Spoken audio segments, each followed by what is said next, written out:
حبيبنا وشفينا سيدنا رسول الله صلى الله عليه وسلم وآله وأصحابه وأزواجه وإخوانه من الأنبياء والمرسلين ثم إلى أرواح مشايخنا ولآبائنا وأمهاتنا ولمن له حق علينا خصوصا جامع هذه الأحاديث الإمام السيوطي والإمام التليدي رحمهم الله بأن الله يغفر لهم ويرحمهم ويعلي درجاتهم في الجنة وينفعنا بأسرارهم وأنوارهم وعلومهم وبركاتهم في الدين والدنيا والآخرة بسر الفاتحة.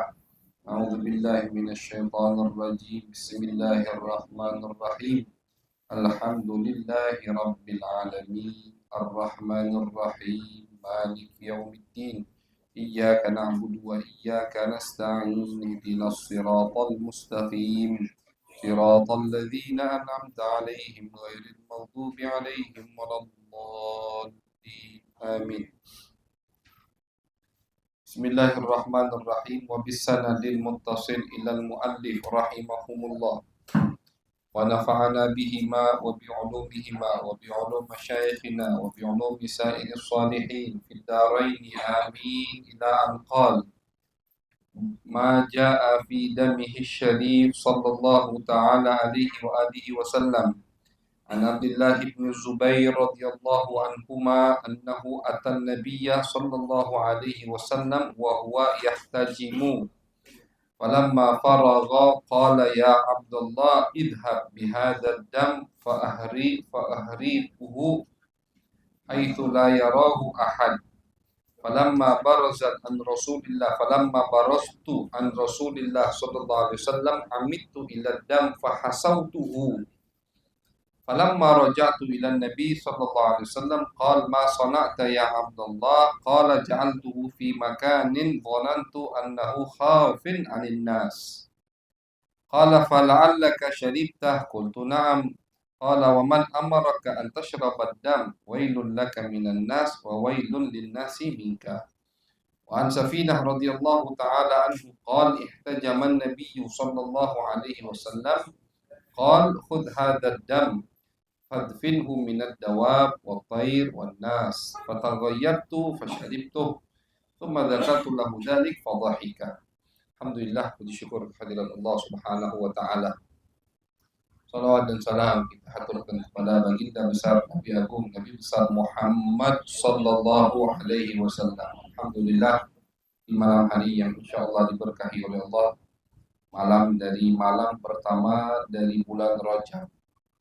Alhamdulillah, Allah beri kita taufik hidayat sehingga kita bisa menyambut malam hari ini, malam pertama dari bulan Rajab, dengan berkumpul demi mendengarkan hal-hal yang berkaitan dengan Nabi besar Muhammad sallallahu alaihi wasallam. Insyaallah ini amalan yang terbaik. Perkumpulan baik itu adalah amalan yang sangat baik. Ulama mengatakan mana yang lebih afdal, kita zikir sendirian, duduk di rumah atau di pojokan masjid, apa kita duduk bersama, berkumpul, menyebut Allah, mengingat Nabi besar Muhammad SAW.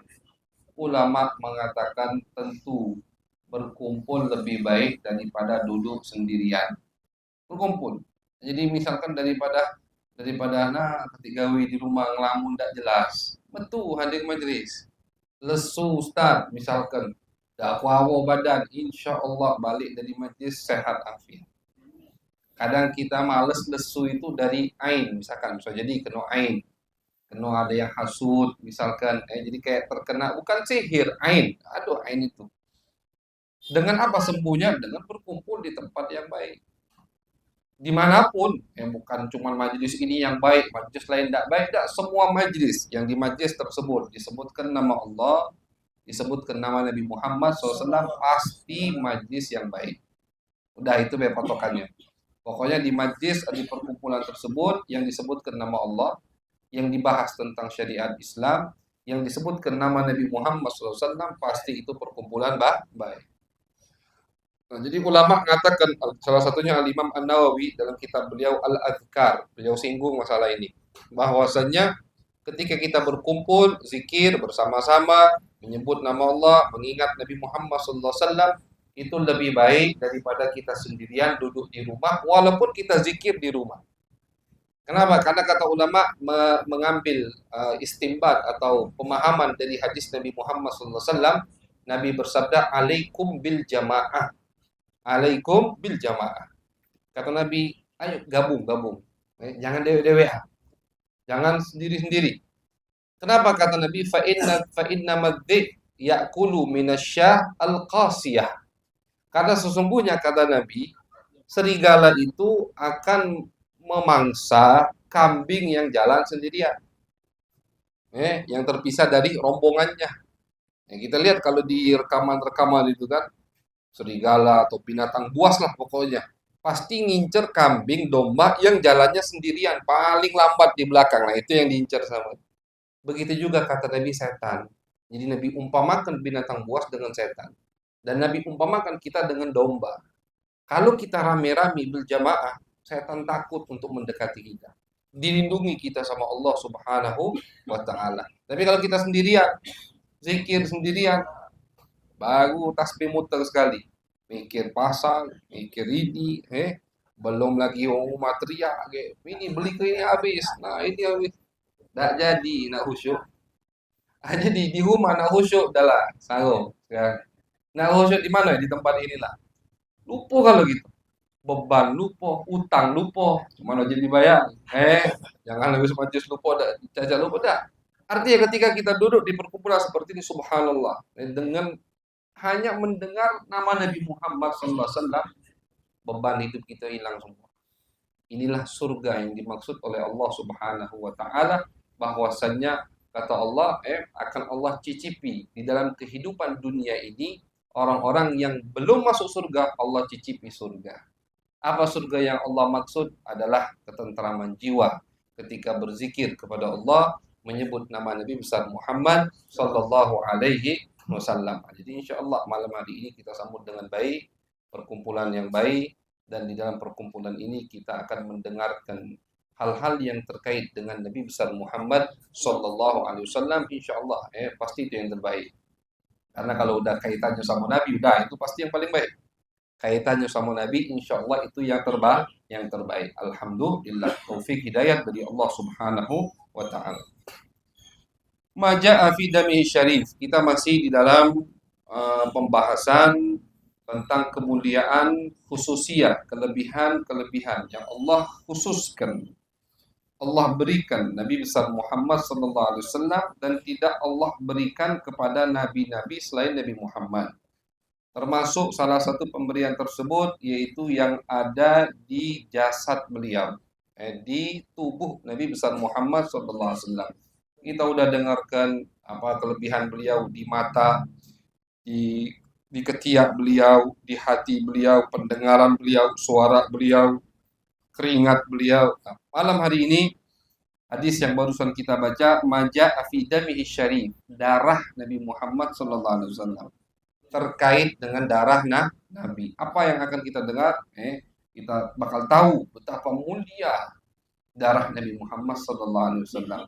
Diriwayatkan dari sahabat Nabi yang bernama Abdullah bin Zubair. Abdullah bin Zubair radhiyallahu taala anhuma, beliau ini anaknya Siti Asma binti Abi Bakar As-Siddiq. Jadi Abdullah ini cucunya Sayyiduna Abu Bakar As-Siddiq. Zubair, bapaknya Zubair bin Awam. Zubair ini misannya Nabi. Zubair punya ibu Siti Sofiyah, termasuk salah satu bibi Nabi yang tidak ada khilaf ulama bahwasanya beliau masuk ke dalam agama Islam. Bahkan kuburannya sampai sekarang ada di Baqi di Madinah.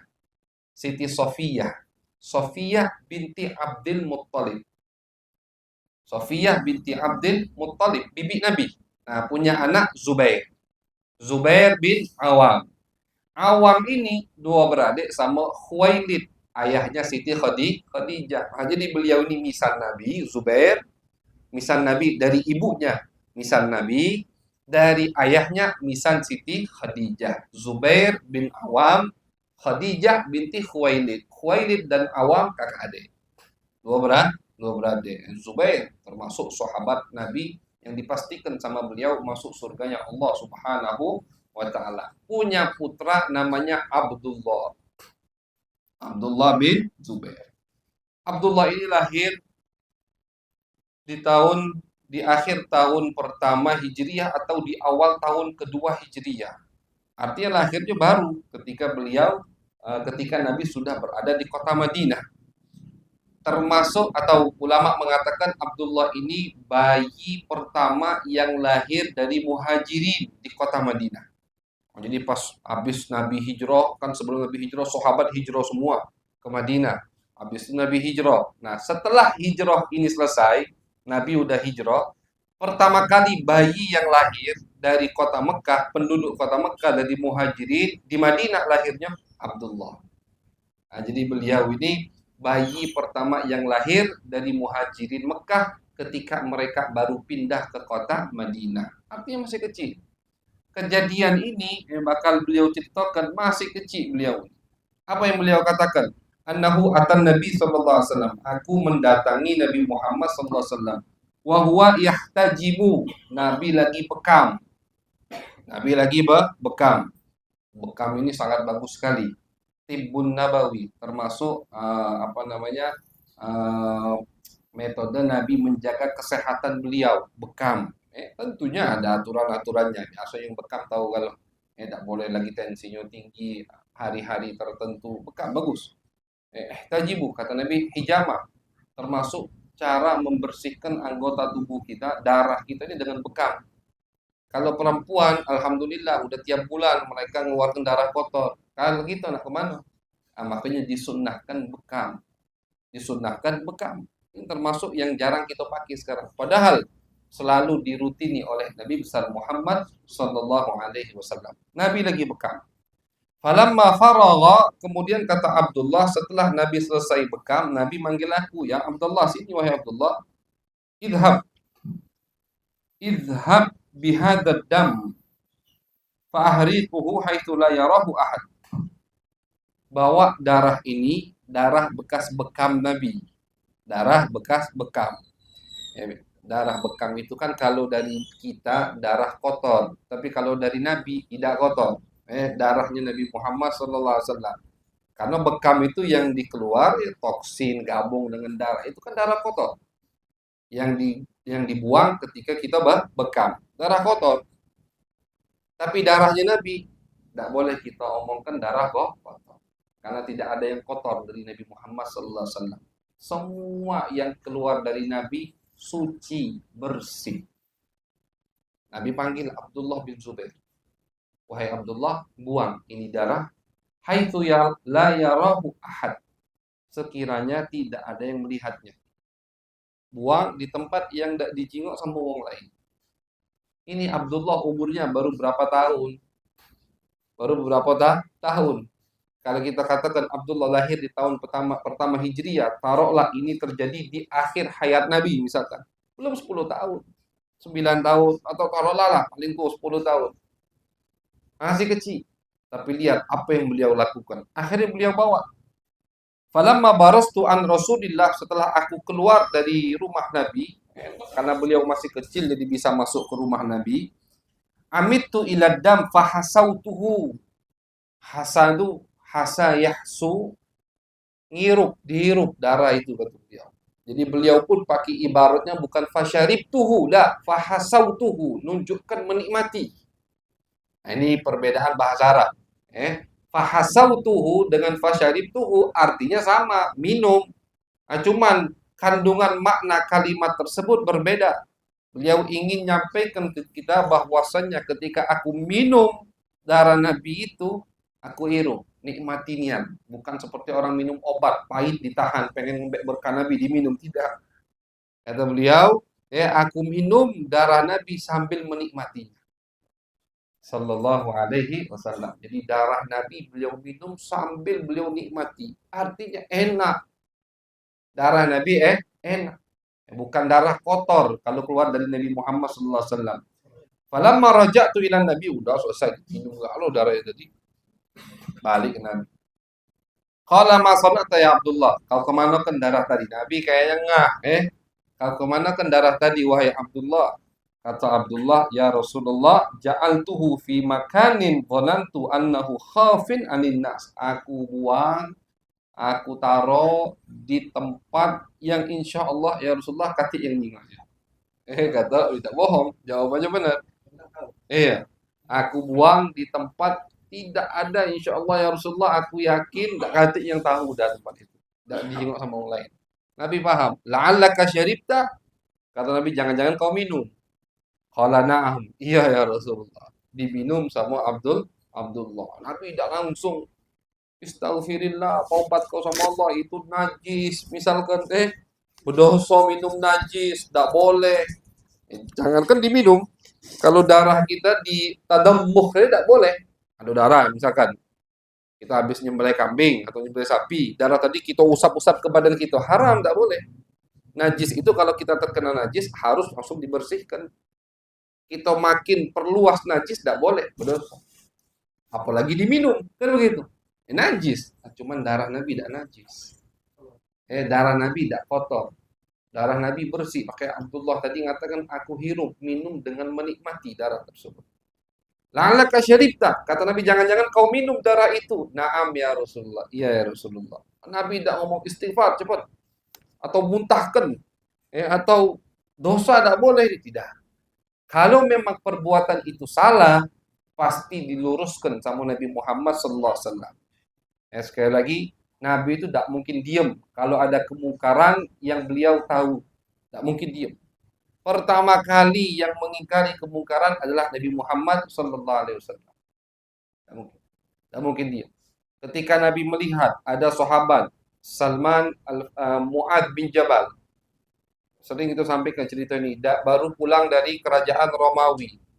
Pertama kali ketemu sama Nabi, habis pulang dari Romawi, lihat Nabi, Mu'ad mau sujud. Nah, sujud di hadapan Nabi. Kata Nabi, kenapa kau lakukan ini? Ya Rasulullah, aku ngelihat di Romawi, rajanya itu setiap masuk ruangan, yang hadir sujud semua. Engkau lebih pantas untuk aku hormati dengan sujud tersebut. Tidak boleh, kata Nabi. Langsung. Nah, jadi kalau ada sahabat ingin memuliakan Nabi Muhammad SAW dan itu salah, caranya salah, pasti langsung ditegur sama Nabi Muhammad SAW. Lah, kata Nabi, jangan. Tidak boleh, wahai Mu'ad. Kalau memang sujud sesama makhluk itu boleh, aku akan wajibkan istri sujud kepada suami. Tapi sujud hanya untuk Allah Subhanahu wa ta'ala. Haram, tidak boleh. Ditegas sama Nabi. Tidak mungkin Nabi diam. Tidak mungkin Nabi diam. Artinya apa kata ulama? Ketika Nabi mengetahui Abdullah bin Zubair minum darah Nabi, Nabi tidak memarahinya, Nabi tidak negur Abdullah, nandakan darah Nabi halal. Tidak najis. Yang dilakukan Abdullah benar. Karena dorongan untuk memuliakan dan mengambil keberkahan dari Nabi besar Muhammad sallallahu alaihi wasallam. Kata Nabi, "Waman amaraka an tashrabad dam?" Siapa yang nyuruh kau minum? Cuman itu kata Nabi. Wailul laka minan nas wa wailul linnasi minka. Hati-hati wahai Abdullah, kau sekarang jadi orang yang sangat berbahaya. Kenapa jadi orang yang sangat berbahaya? Karena pada dirimu sudah terdapat darahku, darah Nabi Muhammad sallallahu alaihi wasallam. Dan Abdullah bin Zubair terkenal pendekar, pemberani, dan apa istilahnya tidak tunduk dengan pemimpin yang zalim. Ketika di zaman Daulah Umayyah, Abdul Malik bin Marwan ngaku jadi khalifah, Amirul Mukminin, Abdullah bin Zubair tidak terima, tidak sah. Abdul Malik bukan orang kandidat yang pantas untuk menjadi khalifah. Banyak masih kandidat yang lain. Beliau akhirnya menyalonkan dirinya untuk menjadi khalifah. Abdullah bin Zubair, beliau termasuk khalifah yang sah. Termasuk khalifah yang sah. Abdullah bin Zubair jadi khalifah nanti. Walaupun tidak lama. Kalau tadi memang angin lagi bertiup ke arah Bani Umayyah, kekuatan militer mereka kuat. Walaupun Abdullah bin Zubair didukung oleh sahabat-sahabat Nabi. Abdul Malik bukan sahabat. Abdul Malik bin Marwan, bapaknya bin Marwan, khilaf ulama. Ada yang mengatakan sahabat, lahir di zaman Nabi, ada yang mengatakan lahir tidak di zaman Nabi. Apalagi anaknya Abdul Malik. Abdul Malik bin Marwan. Algojonya itu Hajjaj. Kalau kita pernah dengar cerita Hajjaj yang solid, Hajjaj itu panglima perang di masa jabatan Khalifah Amirul Mukminin Abdul Malik bin Marwan. Abdullah bin Zubair mengklaim dirinya sebagai khalifah, dibaiat sama sahabat yang ada di kota Mekah, yang ada di kota Madinah. Beliau bermarkas di Mekah. Nah, akhirnya gara-gara beliau, lihat Abdul Malik bin Marwan, tidak peduli, nak berlindung di Mekah, Hajjaj bom, dibombardir Ka'bah, dimanjani, bukan bombardir pakai bom bom dinamit itu bukan, meledak, maksudnya batu. Sampai-sampai Ka'bah, beberapa bangunan dari Ka'bah hancur. Ya karena hajat itu tidak takut dosa. Dan takut dosa. Pokoknya yang tidak setuju sama dia bunuh-bunuh. Itu. Makanya sama Abdul Malik dijadikan istilahnya panglima perangnya. Setiap yang tidak percaya atau yang tidak mau ikut Abdul Malik bin Marwan, Hajjaj kirim. Mana yang paling susah diatur? Irak, Hajjaj kirim ke Irak, dipenggal kalau kepala yang tidak patuh-patuh itu. Abdullah bin Zubair tidak mau bayat Abdul Malik bin Marwan, sembunyi di Mekah. Dia tidak berani, Hajjaj kirim ke Mekah. Dikepung Mekah. Abdullah bin Zubair tidak mau keluar, dimanjani, dilempari batu. Bayangkan kejinya Hajjaj. Berani melempari batu ke Ka'bah sampai-sampai bangunan Ka'bah sebagian runtuh. Makanya terakhir renovasi Ka'bah itu di zaman ini. Di zaman setelah Abdullah bin Zubair wafat, gugur, syahid, akhirnya di zaman tersebut sama Abdul Malik bin Marwan bangunan Ka'bah kembali direnovasi. Bangunan Ka'bah. Terakhir sebelum zaman Abdul Malik di zaman Nabi Muhammad SAW. Sebelum Nabi Muhammad diutus sama Allah, Ka'bah pernah kebakaran. Umur Nabi 35 tahun. Ka'bah pernah kebakaran. Akhirnya beberapa bangunan hancur, harus direnovasi, dibangun ulang Ka'bah. Terus bertahan sampai kapan? Sampai ini. Zaman Abdul Malik bin Marwan. Di zaman Abdul Malik bin Marwan, ketika Hajjaj ngelempari manjanik batu ke Ka'bah, hancur, Abdullah bin Zubair wafat, dibangun ulang kembali Ka'bah. Itu yang terakhir. Itu yang terakhir. Di zaman Harun ar-Rasyid, ketika Daulah Umayyah jatuh, naik Daulah Abbasiyah, kerajaan dinasti Abbasiyah, Harun ar-Rasyid ingin merenovasi lagi Ka'bah. Pengen beliau kembalikan seperti di bangunan masa Nabi Ibrahim alaihissalam. Zaman Nabi Ibrahim, Hijr Ismail itu masuk Ka'bah. Jadi ini Ka'bah, kita kan tahu Hijr Ismail ya. Ka'bah, ini kan ada batu melengkung yang kita bisa sholat di situ, antri. Di zaman Nabi Ibrahim, bangunan Ka'bah sampai ke situ. Bangunan Ka'bah sampai ke situ. Sampai ke situ. Jadi bangunan kotak gitu sampai situ. Nah, pas yang kebakaran di zaman Nabi Muhammad SAW butuh Ka'bah untuk direnovasi ulang, dihancurkan dia, kecuali pondasi-pondasi yang dibangun, yang ditanam oleh Nabi Ibrahim alaihissalam. Bagaimana mereka tahu ini yang dibangun atau yang diletakkan oleh Nabi Ibrahim? Jadi wong Mekah di zaman Nabi itu pas nak ngancuri Ka'bah, gugup galau. Ini Ka'bah ini. Kata yang berani, cuman harus direnovasi. Akhirnya tegak sih ke uang bekau ban udahlah aku yang nyoba. Kalau celako aku yang celako. Metu galau dari Mekah yang lain. Takut. Mereka habis ngalami Abroha, itu kan Toiron Ababil. Mereka lihat burung bawa batu dari neraka. Makanya ada yang berani. Itu kan Nabi belum lahir, ya, yang Toiron Ababil, Abroha. Kalau ini umur Nabi 35 tahun.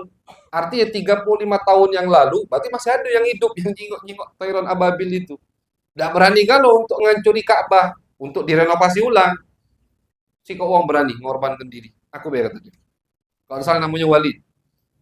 Akhirnya yang lain keluar kalau takut turun azab. Walid akhirnya ngomong, ya Allah, ini bukan untuk ngancuri, ini butuh direnovasi. Dia pukul Ka'bah atau bangun Ka'bah pertama kali. Dar, pas dia pukul, dijingoi sama tidak turun azab. Nah, berarti aman. Ketika udah lama azab tidak turun-turun, aman, baru masuk lagi penduduk Mekah, rame-rame gotong royong, hancuri bangunan Ka'bah. Ketika sampai di pondasi, mereka tidak sengaja mukul dan gempa Mekah. Tidak sengaja mereka terpukul pondasi yang diletakkan oleh Nabi Ibrahim alaihissalam. Artinya udah sampai bawah. Artinya udah, berarti sampai sini, tidak boleh lagi dihancuri. Gempa. Gempa kuat ketika mereka pukul. Berarti sampai sini, batas boleh kita hancuri, kita bangun dari sini. Nah, pas mereka bangun Ka'bah, ini umur Nabi 35 tahun. Pas mereka bangun ulang Ka'bah, duit halal mereka tidak cukup. Jadi wong jahiliyah itu tahu juga duit halal. Artinya duit halal itu maksudnya yang mereka tidak ada menipu di situ, tidak ada zolim di situ, tidak kate apa istilahnya riba di situ, murni.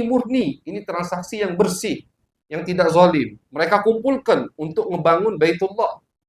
Tidak cukup untuk mengembalikan sampai ke bangunan Nabi Ibrahim. Hijri Ismail itu masuk. Tidak cukup. Akhirnya bangunan sekarang ini. Bangunan sekarang. Mundur. Akhirnya dikasih tanda Hijri Ismail, dikasih tanda. Nah, ini tanda bahwasanya termasuk bagian Ka'bah. Tidak cukup mereka. Bangunan itu Nabi ikut gotong royong, bahkan beliau yang meletakkan Hajar Aswad ke tempat semulanya. Nabi besar Muhammad SAW. Di akhir hayat Nabi ngomong, kata Nabi, wahai Aisyah, kalau misalkan aku tidak takut umatku terkena fitnah, karena mereka baru masuk Islam, aku pengen renovasi Ka'bah ini ku kembalikan ke bangunan seperti di masa Nabi Ibrahim alaihissalam. Pengen Nabi Muhammad sallallahu alaihi wasallam dibalikan, tapi tidak jadi karena Nabi takut Ka'bah ini di otak-atik. Nah, sampailah terjadi di zamannya Abdullah bin Zubair ini, beliau syahid, terbunuh, Ka'bah hancur, akhirnya dibangun ulang lagi, direnovasi lagi oleh Abdul Malik atau di masa khilafah Abdul Malik bin Marwan. Seperti bangunan yang di masa atau di zaman Nabi Muhammad SAW sekarang kita ini. Nah, itu dari Abdul Malik bin Marwan. Dari zaman Khalifah Abdul Malik bin Marwan. Jatuh dinasti Umayyah, naik dinasti Abbasiyah. Berpindahan dua khalifah Harun ar-Rasyid di zaman Imam Malik. Harun ar-Rasyid ingin mengabulkan keinginan Nabi Muhammad SAW. Karena itu hadis sahih. Tahu Harun ar-Rasyid. Khalifah-khalifah dulu tuh alim-alim. Tahu hadis, bukan tidak baca Quran. Jangan baca Quran, hadis juga hafal. Jadi dia pengen ngabulkan hajat Nabi. Pengen renovasi Ka'bah dikembalikan seperti bangunan Nabi Ibrahim. Hijri Ismail dimasukkan lagi ke bangunan Ka'bah. Ditegah sama Imam Malik. Jangan, wahai khalifah. Apa jangan? Agak jadi mainan setiap pemerintah, setiap pemimpin baru jadi mainan Ka'bah ini. Dibangun lagi, diulang, dimasukkan, dikeluarkan, dimasukkan. Hilang haibah Ka'bah, kata Imam Malik. Jangan, wahai khalifah, sehingga tidak jadi mainan di tangan para khalifah setelahmu. Jangan dirubah. Udah biarlah itu.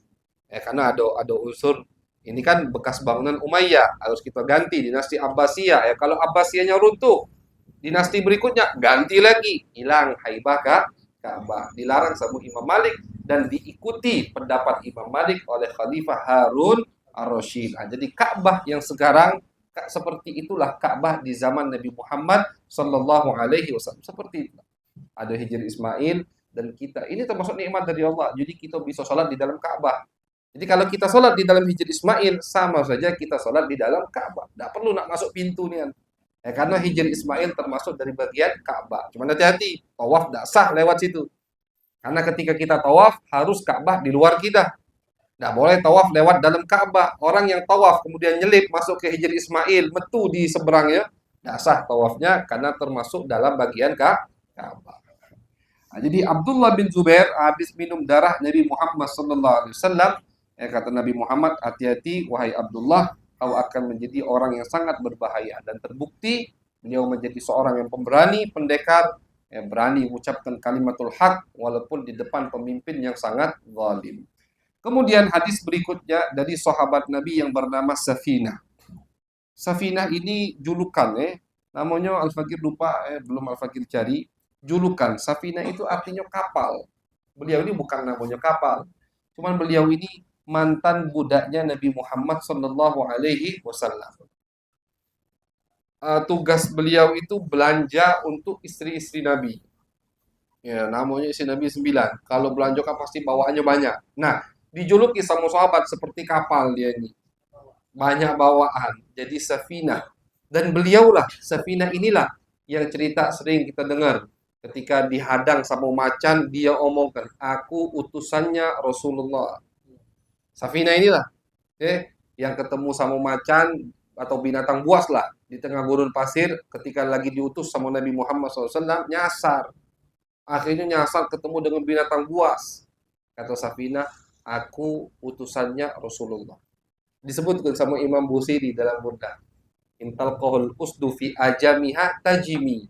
Intal kohul usdu fi ajamiha tajimi. Wa man takun bi Rasulillahi nusratuhu intal kohul usdu fi ajamiha tajimi. Yang menjadikan Nabi penolongnya akan ditolong oleh Allah Subhanahu wa taala. Siapapun lawannya. Binatang buas. Atau Safina ketika aku nyebutkan nama Rasulullah sallallahu alaihi wasallam, ini binatang buas nundukkan kepalanya. Nundukkan kepalanya dan memberikan isyarat untuk aku menungganginya. Ditunggangi sama Safina. Bukan cuma dia berlari, beda. Jadi tunggangan Safina. Diarahkan ke jalan yang benar. Sampai dekat kota Madinah, baru diturunkan sama binatang buas ini. Safina jalan masuk kembali kepada Nabi Muhammad Sallallahu Alaihi Wasallam. Nah, jadi beliau yang ada ceritanya dengan binatang buas. Safina mengatakan, zaman Nabi Sallallahu Alaihi Wasallam. Nabi suatu hari lagi hijamah. Kemudian Nabi berkata, "Khudh hadzal dam fadfinhu minad dawab wat tayr wan nas." Kata Nabi, wahai Safina, ambil darah ini dan tanam, kata Nabi. Tanam, kubur.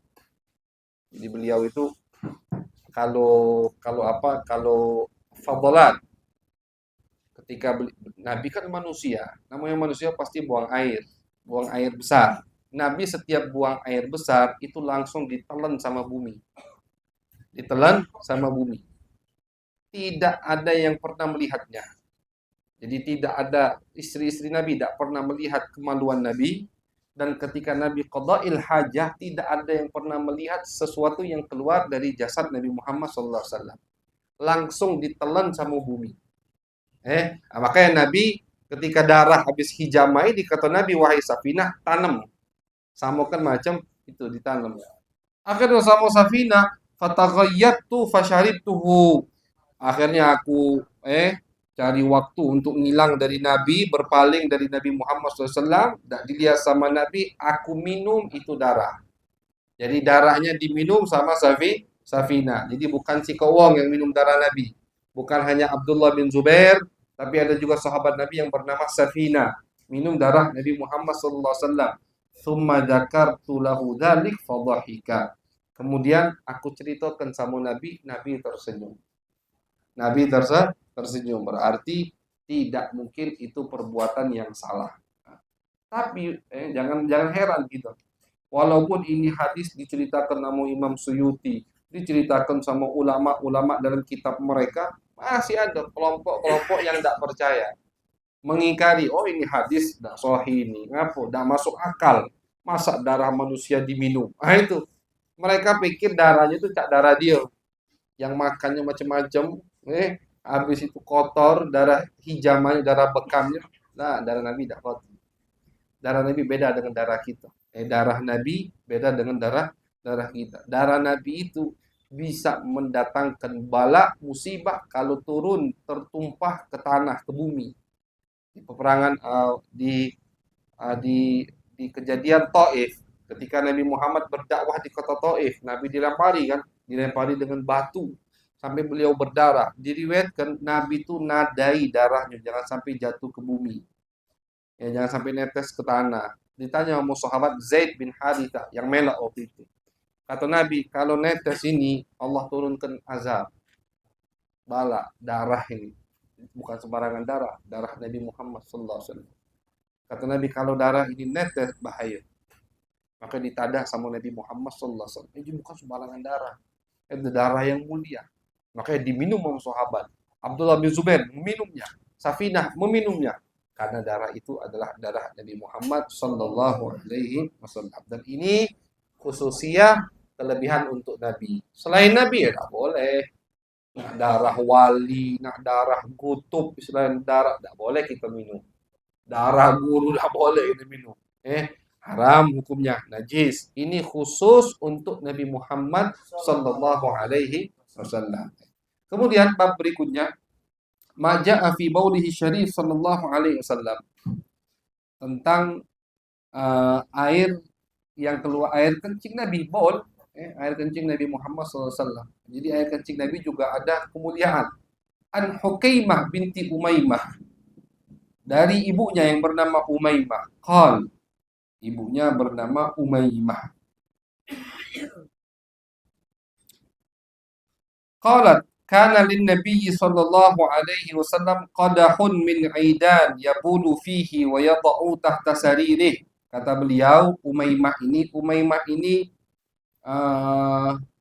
apa namanya, pembantunya Ummu Salamah, istri Nabi Muhammad sallallahu alaihi wasallam. Kata Umaymah menceritakan, Nabi itu punya wadah khusus untuk kencing di tengah malam. Dulu kan tidak ada kamar mandi dalam rumah. Kalau cuma nak kencing keluar dari rumah kejauhan. Jadi ada wadah khusus. Ditaruh di mana? Ditaruh di bawah kasur beliau. Setiap pagi dibersihkan. Itu. Ini adat Nabi Muhammad SAW. Faqama fatalabahu falam yajidhu. Kemudian Nabi bangun pagi hari. Nabi cari, mana wadah tadi? Kok hilang? Nak dibuang sama Nabi Muhammad SAW. Beliau malamnya habis baul. Fasa'ala faqala ainal qadah. Nabi tanya ke Ummu Salamah, mana wadah yang ada isinya ada air itu? Qalu, Ummu Salamah dan yang ada di rumah mengatakan, syaribathu barakatu khadimu Ummi Salamah. Diminum oleh Barakah, pembantunya Ummu Salamah. Allati qadamat ma'aha min ardil Habasyah. Pembantu ini dari Ethiopia yang dibawa sama Ummu Salamah. Diminum. Sebagian ulama mengatakan beliau ini ketika minum tahu itu baulun Nabi, diminum. Ada yang mengatakan lagi tidak sadar itu baulun Nabi karena tidak kotor, tidak bau, bersih, murni seperti air putih, makanya diminum. Kemudian kata Nabi, faqala Nabi sallallahu alaihi wasallam, laqad ihtadarti minan nari bihidhar aw laqad ihtadarat minan nar bihidhar. Dia sudah melindungi dirinya dari api neraka. Dia sudah melindungi dirinya dari api neraka. Ketika dia sudah meminum bagian dari tubuh Nabi Muhammad SAW, sesuatu yang keluar dari tubuh Nabi, dia sudah melindungi dirinya dari api neraka. Dan bukan terjadi di satu sahabiah. Ummu Aiman juga pernah minum air kencing Nabi Muhammad SAW. Nabi tidak, jelas kan, air kencing. Nabi tidak marah, Nabi tidak tegur, Nabi tidak katakan itu berlebihan, itu najis haram diminum, tidak. Bahkan dipuji sama Nabi, didoakan sama Nabi. Kamu telah melindungi dirimu dari api neraka. Kalau Ummu Aiman di hadis lain Nabi doakan, kata Nabi, ma auja Allahu batnak au kama qol. Perutmu tidak bakal sakit. Sakit. Ummu Aiman sampai wafat, setelah itu hidup cukup lama, tidak pernah sakit perut. Berkat doa Nabi, karena habis minum baulun Nabi sallallahu alaihi wasallam. Nah, jadi yang satunya didoakan terlindung dari api neraka, yang satunya lagi didoakan sama Nabi Muhammad perutnya tidak sakit. Nunjukkan baulun Nabi bukan seperti bauluna, bukan seperti baulnya kita. Jadi jangan samakan. Sekali lagi, yang ada pada diri Nabi Muhammad tidak sama dengan apa yang ada pada diri kita. Nabi Muhammad basyarun wa laisa kal al-basyar.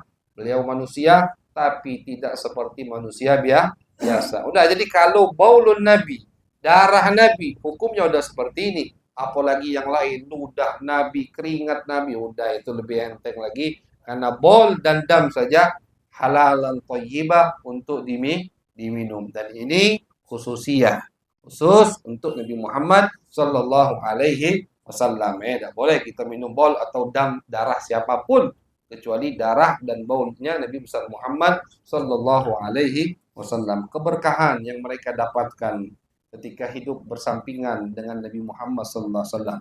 Dan kita umat di akhir zaman, jangan kecil hati, jangan sedih, kita juga masih bisa berdampingan dengan Nabi ketika kita mendengarkan cerita Nabi Muhammad sallallahu alaihi wasallam. Kalau kita tidak bisa sezaman dengan Nabi, hidup bareng dengan Nabi, nafas di kota yang sama dengan nafas Nabi Muhammad, menghirup udara dengan yang dihirup nama Nabi Muhammad, kita bisa hidup bersampingan dengan sejarah Nabi, dan ketika mendengar sejarah Nabi, cerita tentang Nabi Muhammad, seakan-akan kita hidup bersama Nabi Muhammad sallallahu alaihi wasallam. Dan ini disukai, dicintai, diridhoi oleh Nabi besar Muhammad sallallahu alaihi wasallam. Yang mudah-mudahan kita selalu bisa bersama Nabi Muhammad sallallahu alaihi wasallam fi hayatina, fi khalawatina, fi jalawatina. Di setiap waktu kita, mudah-mudahan kita bisa selalu bersama Nabi Muhammad sallallahu alaihi wasallam fi khairin wa lutfin wa afiyah. Amin ya rabbal alamin. Sallallahu alaihi sayyidina Muhammad wa ala alihi wa sahbihi wa baraka wa sallam. Walhamdulillahi rabbil alamin.